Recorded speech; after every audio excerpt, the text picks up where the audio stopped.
महायुतीचे उमेदवार सुजय विखे पाटील यांच्यापुढे महाविकास आघाडीचे उमेदवार निलेश लंके यांनी निवडणुकीत मोठे आव्हान उभे केल्याने विखेंच्या पायाखालची वाळू सरकू लागली आहे। कदाचित पराभव समोर दिसू लागल्याने विखेंनी आता नेहमीप्रमाणे डमीची खेळी सुरू केली असून दुसरा निलेश लंके उभा केला असल्याचा आरोप महाविकास आघाडीतील सर्व घटक पक्षांच्या जिल्हाध्यक्षांनी शुक्रवारी 26 एप्रिलला पत्रकार परिषदेत करत विखेंच्या डमी कारभाराची पोलखोल केली। नगर दक्षिण लोकसभा मतदारसंघाची निवडणूक प्रक्रिया सुरू आहे। नामनिर्देशन पत्र दाखल करण्याच्या शेवटच्या दिवशी निलेश साहेबराव लंके या नावाने दाखल झालेल्या अर्जाची पोलखोल महाविकास आघाडीने नगर राष्ट्रवादी भवन येथे पत्रकार परिषदेत घेऊन केली। महाविकास आघाडीने नगर राष्ट्रवादी भवन येथे पत्रकार परिषद घेऊन केली। यावेळी राष्ट्रवादी काँग्रेस शरदचंद्र पवार पक्षाचे जिल्हाध्यक्ष राजेंद्र फाळके, माजी आमदार दादाभाऊ कळमकर, शिवसेना उद्धव बाळासाहेब ठाकरे पक्षाचे जिल्हा प्रमुख प्राध्यापक शशिकांत गाडे, काँग्रेसचे जिल्हाध्यक्ष जयंत वाघ, काँग्रेसचे शहराध्यक्ष किरण काळे, आम आदमी पक्षाचे सुभाष केकाण, संपतराव म्हस्के, दशरथ शिंदे, विलास उबाळे आदींसह महाविकास आघाडीचे पदाधिकारी यावेळी उपस्थित होते। पाहूया ही पत्रकार परिषद। अहमदनगर अहिल्यानगर लोकसभा मतदारसंघाच्या उमेदवारी नॉमिनेशनचा काल शेवटचा दिवस होता आणि त्यामध्ये अर्ज भरण्याची मुदत संपलेली आहे। आज त्याची छाननी आहे, परंतु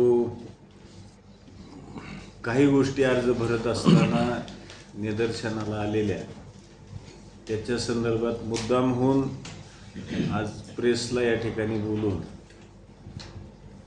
आमच्या विरोधी उमेदवार डॉक्टर सुजय विखे यांच्या घराण्याची 50 वर्षाची डमी कारभाराची जी परंपरा आहे त्याचा पोलखोल करण्यासाठी मुद्दामहून पत्रकार बंधूंना या ठिकाणी आमंत्रित करण्यात आलं। खासदार डॉक्टर सुजय विखे हे डमीचा वापर कुठं करतात याचा उल्लेख मी मुद्दामून या ठिकाणी करेल। त्यांचे चुलते अशोक विखे यांनी त्यांच्या डिग्रीबद्दलही डमीचा उल्लेख केला होता। तो मी केलेला नाही, पण तो त्यांचे सख्खे चुलते यांनी केलेला आहे। संपत्तीसाठी रक्ताच्या नात्यातल्या भावाच्या जागी दुसरा डमी उभा करून त्यांनी संपत्तीची विल्हेवाट लावली असाही आरोप अशोक विखे यांनी केलेला आहे। मध्यंतरी महसूल खात्याच्या माध्यमातून तलाठी भरती झालेली, त्यात देखील डमी अनेक तलाठी पास झालेले आहेत। तसाच प्रकार त्यांनी काल डमी अर्ज भरून या लोकसभा निवडणुकीमध्ये सुद्धा आपली 50 वर्षाची डमीची परंपरा त्यांनी याही निवडणुकीमध्ये पुढे चालवलेली। निलेश साहेबराव लंके हा कामोठ्याला राहणारा एक ग्रहस्थ, त्याचा कामोठ्याचा पत्ता माझ्याकडे आहे। त्यांनी काल उमेदवारी अर्ज भरला। उमेदवारी अर्ज भरण्याचा अधिकार प्रत्येकाला आहे, परंतु नावाचं साधर्म्य साधून डमीचा खेळ खेळायचा या उद्देशानं हा अर्ज डॉक्टर सुजय विखे यांनीच भरायला लावला याचे काही पुरावे आमच्याकडे आहेत। हा निलेश साहेबराव लंके हा मूळ राहणार कामोठा, त्याचा पत्ता कामोठ्याचा, परंतु काल त्यांनी फॉर्म भरत असताना त्यांनी जो आपला पत्ता दिलाय किंवा अनुक्रम क्रमांक दिलेला आहे तो 224 पारनेर मतदार यादी भाग क्रमांक 311 अनुक्रमांक 1035, तो देखील यादीचा भाग क्रमांक माझ्याकडे आहे। जानेवारीमध्ये प्रसिद्ध झालेल्या यादीमध्ये आणि आत्ता सुधारित यादी अपडेट होण्याच्या पूर्वी निवडणूक लागल्यानंतर देखील त्या यादी भाग क्रमांक 311 मध्ये सदर 1035 वरती सतीश बळवंत लंके यांचं नाव आहे.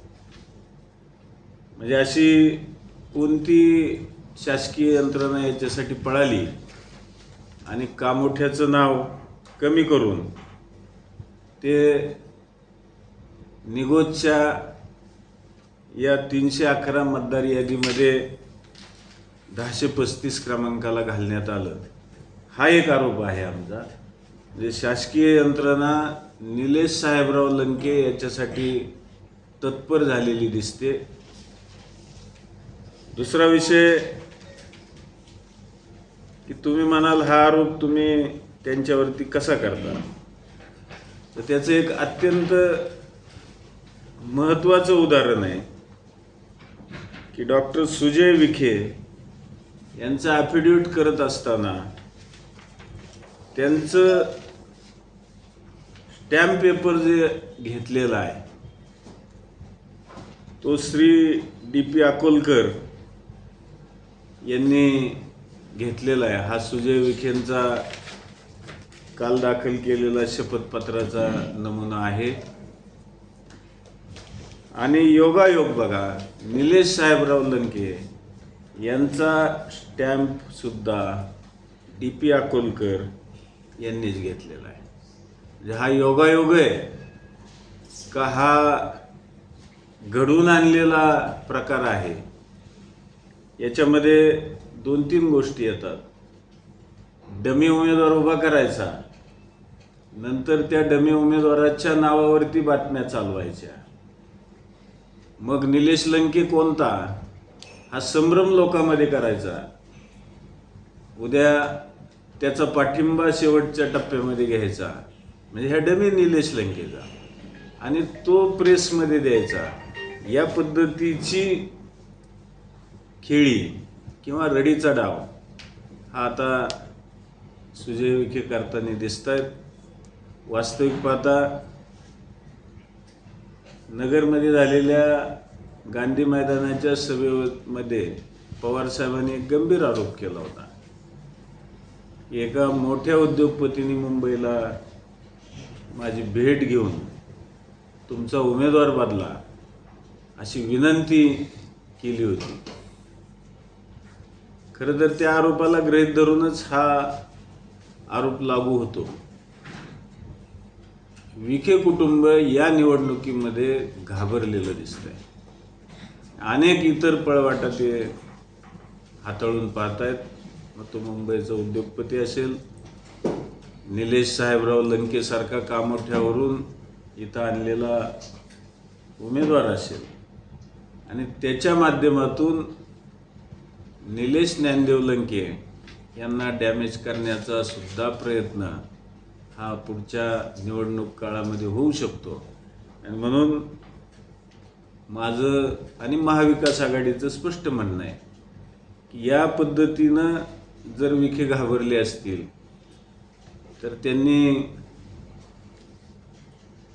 त्यांच्या वरिष्ठ नेत्यांना, पक्षाला या गोष्टी कळवल्यात का? उद्या याचं डमी राजकारण त्यांना जर हवं असेल तर हा अहमदनगर, अहिल्यानगर जिल्हा हे कधी खपवून घेणार नाही. आणि म्हणून निलेश साहेबराव लंके हे कोण आहेत माझ्याही परिचयाचे नाहीत, परंतु माझ्याकडेही काय नाव आहे, माझ्याकडेही लोणीचे बुद्रुकचे 2 सुजय विखे हे संपर्कात होते. त्या दोन्ही नावाचा स्पष्टपणे उल्लेख इथं मी करेल की ते अपेक्षित होते की एखाद्या आमचाही डमी फॉर्म तुम्ही भरून ठेवा. परंतु आम्ही स्पष्टपणे सांगितलं की आम्हाला डमीच्या याच्यामध्ये स्वारस्य नाही. सुजय रमाकांत विखे आणि सुजय दिगंबर विखे हे दोघंही लोणीचे रहिवासी आहेत, या जिल्ह्यातले रहिवासी आहेत, मतदार आहेत. आणि वोटरसुद्धा आहेत. या पद्धतीचा जो चुकीचा डाव किंवा रडीचा डाव विखे कुटुंब खेळू लागलेलं आहे. सुजय रमाकांत आणि दुसरा सुजय दिगंबर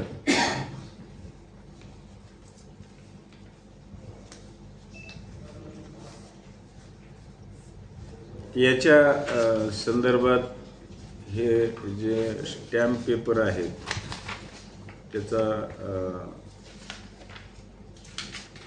त्याची कॉपी आणि प्रेस नोट मी आपल्याला लेखीमध्ये देऊ शकतो, देणार पण आहे. किरण बसा.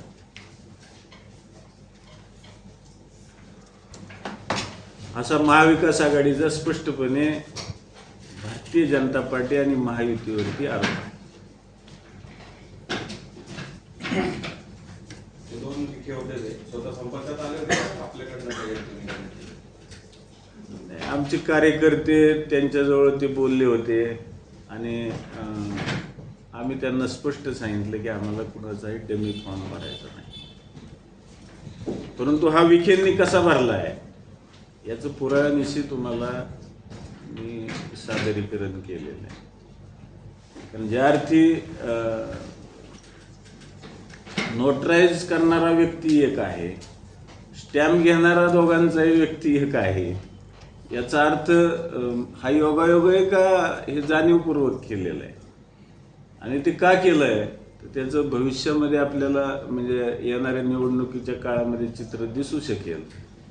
उद्या निलेश साहेबराव लंके यांनी जाहीर पाठिंबा दिला आणि पेपरला 4 दिवस आधी जर सांगितलं की निलेशनी पाठिंबा दिला तर ही पण बातमी आपल्याकडं चवीने होऊ शकते.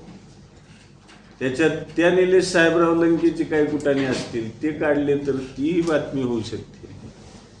त्यानंतर त्या निलेश लंकेचे काही इतर पॉईंट असतील त्याच्यावरती विखे बोलले ही बातमी होऊ शकते. मग हा संभ्रम लोकांमध्ये निर्माण करायचा जसा त्यांनी त्यांच्या 50 वर्षाच्या राजकीय कारकिर्दीमध्ये केला. म्हणून मी सुरुवातीलाच सांगितलं की त्यांनी 50 वर्षाचा डमी कारभार केलेला आहे. त्यांचे स्वतःचे चुलते सांगतात की यांची डिग्री डमी आहे. घरी वाटप करताना रक्ताच्या नात्यातला माणूस डमी वापरला आहे.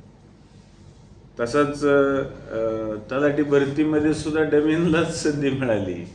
या सगळ्या बाबीचा त्याच्याशी संबंध लागतो का काय अशी शंका महाविकास आघाडीला नक्की आहे. आता त्यांच्या डमीच्या खेळीची आपल्या धास्ती वाढती म्हणून आपण पत्रकार परिषद अजिबात नाही. आम्ही त्यांना काढायलाही सांगणार नाही किंवा त्यांच्यावरती ऑब्जेक्शनही घेणार नाही. आम्हाला कुणाचीही भीती वाटत नाही. आम्ही आमच्या उमेदवाराच्या पाठीशी महाविकास आघाडी भक्कमपणाने आहे. परंतु याचा पोलखोल हा आजच नाही केला तर उद्या ते त्याचा गैरवापर करण्याची शक्यता आहे. आणि मग हे साम्य कसं आहे हे मीडिया पुढं आलं पाहिजे. ते प्रिंट मीडिया असेल, सोशल मीडिया असेल, म्हणून हे दाखवलं आहे. निलेश साहेबराव लंके यांचं मतदार यादीमध्ये नाव कधी आलं?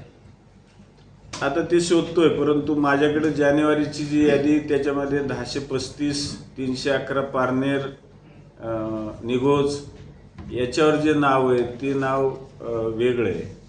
आणि ते नाव ॲड झालेलं आत्ता दुरुस्त झालेली म्हणजे 25 तारखेला दुरुस्त झालेली यादी याचा मी निवडणूक अधिकाऱ्यांकडे मागणी केलेली. ती मिळेल. ती मिळाल्यावरती ते पाहिलं जाईल. पण तो आम्ही त्या अर्जावरती ऑब्जेक्शनही घेणार नाही. आमचा काही त्याच्यावरती ब्लेमही असणार नाही. फक्त विखे डमीचा राजकारणामध्ये कसा वापर करतात एवढंच आम्हाला मीडियाला सांग. कामोठे पनवेलमध्ये, रायगड जिल्हा. कामोठ्याचा पत्ता सांगू का तुम्हाला? दिला त्याच्या उमेदवाराचं नाव पुढे दिलेलं आहे लिस्टला. हो, पण तसं कामोठ्याच्या मतदाराला इथं उभं राहता येतं ना. लोकसभा आहे. देशातल्या कुठल्याही व्यक्तीला राहता येतं कुठेही. इथं नाव आणण्याची एवढी आवश्यकता का पडली? की निलेश ज्ञानदेव लंके यांच्या मतावर हा किती परिणाम होईल असं वाटतं? परिणाम त्याच्यावरती काहीच होणार नाही.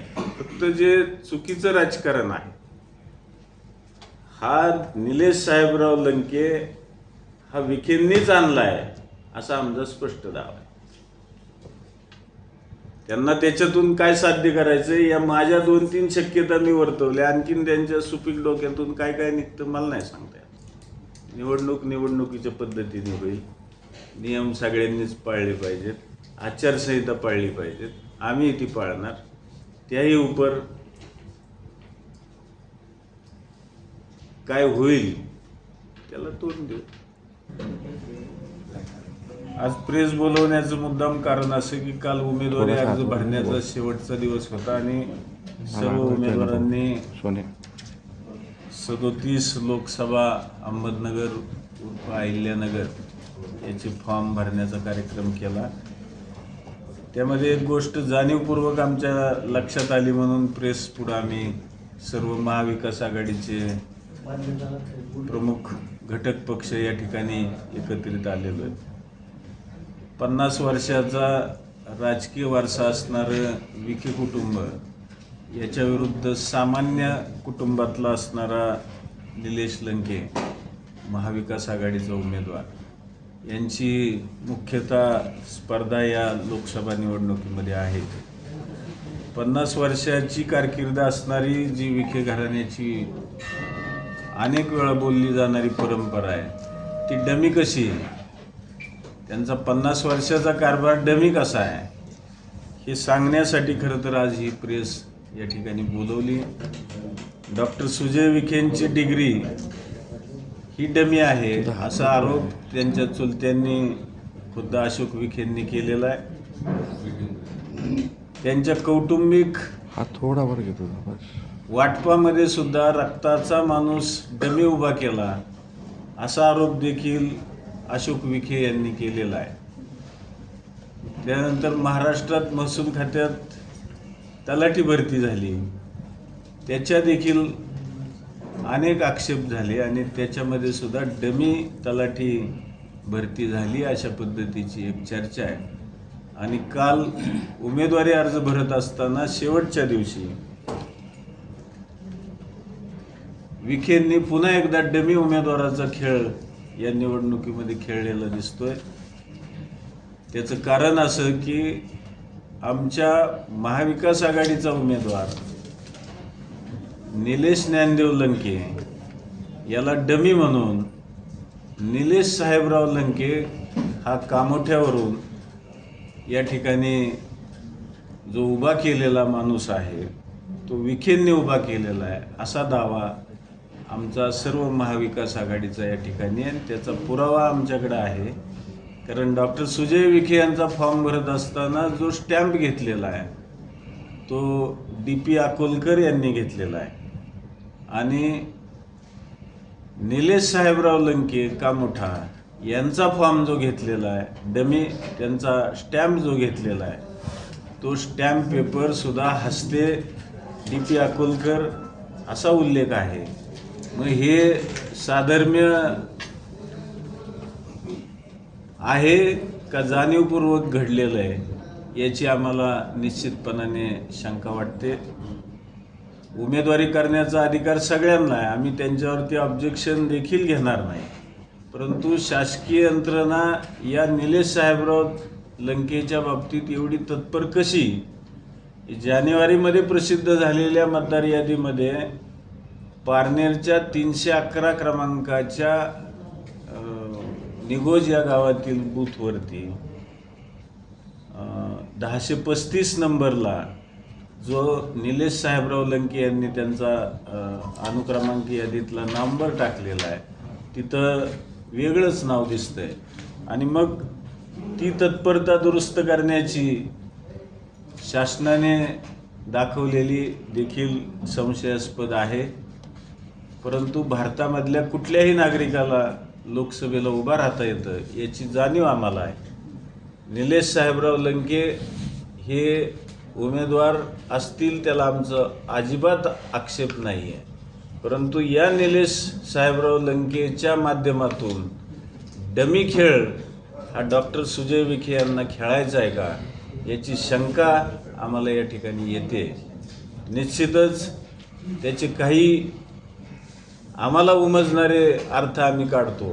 ते असे की शेवटच्या 2-3 दिवसामध्ये या डमी निलेश साहेबराव लंकेनी माघार घ्यायची, पाठिंबा द्यायचा आणि तो मीडियापुढं जाहीर करायचा.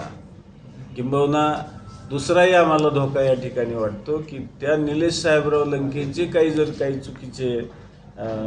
चुकीच्या गोष्टी असतील, माहिती नाही पण असतील, तर त्याचं राजकारण विखेंना करायचं आहे का किंवा त्याच्या माध्यमातून काही खोट्या आणि चुकीच्या बातम्या पसरवायच्यात का असाही धोका आहे. त्यामुळे आम्ही आमच्या निवडणुकीच्या पद्धतीनं आम्ही निवडणूक लढणारच आहोत. आम्ही त्या उमेदवाराच्या अर्जालाही भीक घालत नाही. परंतु विखे डमी डाव कसा खेळतात 50 वर्षाच्या त्यांच्या राजकीय इतिहासामध्ये तो आज या ठिकाणी सिद्ध होतोय. त्यांनी सांगावं की आम्ही नाही दिलेला, आम्ही त्याचे पुरावे सादर करू. धन्यवाद. उपजिल्हा प्रमुख गिरीश जाधव यांनी फॉर्म भरलेला आहे. आता सांगितलं पाहिजे तात्याने प्रत्येकाला उमेदवारी करण्याचा अधिकार आहे, परंतु मला खात्री आहे की गिरीश जाधव हे आपला उमेदवारी अर्ज मागे घेतील. बातम्यांसाठी ई नवा मराठा यूट्यूब चॅनलला सबस्क्राईब करा आणि बेल आयकॉनवर प्रेस करा.